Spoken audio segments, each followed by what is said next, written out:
Wow! I'm super excited this day. Kahit pagod po ako sa paglalaba, talagang ikinabit ko po itong vinyl tiles na binili ko po sa TikTok shop.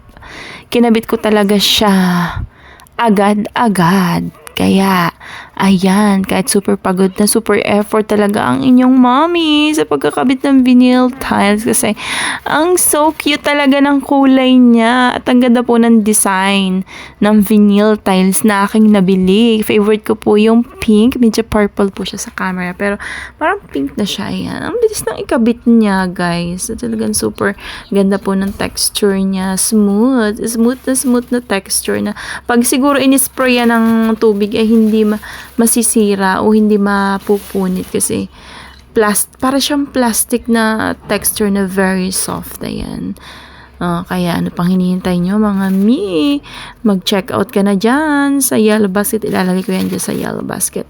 So, ang bili ko lang po niyan parang 650 pesos. Kasama na po yung voucher. 150 pieces po siya mga madam ko.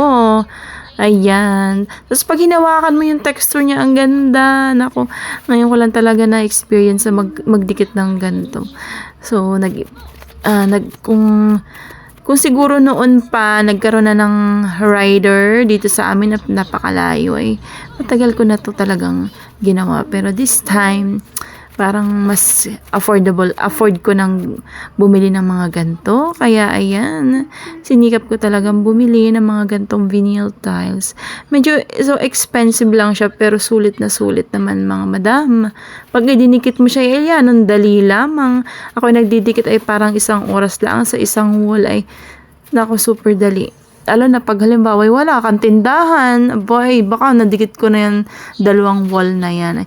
So, ang approximate ko lang talaga dun sa wall is 100 pieces. Pero parang siya'y kukulangin kasi malaki pala yung wall ko. So, mapapabili pa ako ng mga 100 pieces again. Hanggang mapuno ko na yung bahay ko ng vinyl tiles. Gusto ko yarn para matakloban naman yung mga butas. Sa mukha ko na ngay may butas. Abay, sa bahay ko pa yung may butas. Ay, tatakluban ko na lang ng vinyl tiles na to para hindi naman makita yung butas ng aking pader. Ayan. Kitang-kita nyo naman. Utay-utay na siyang natatakluban. Yung mga bitak-bitak na yan. Ayan. Nag-selfie na nga po ang lola nyo. Ayan. Super ganda naman ang background. Ayan. At ayan na nga po, tatakluban ko na po yung taas na talagang pinapangarap ko noon pa na sana pa'y matanggal na ang bitak na ganyan sa aking pader, sa loob ng aking bedroom, sa loob ng aming bedroom ng aking asawa at anak. So, nagulat nga yung anak ko. Ang sabi niya, wow, ang ganda po pala mama niyan. Talagang buti na lang bumili ka niyan, mama, para tayong nasa palasyo ang style, 'di ba? Parang may tiles.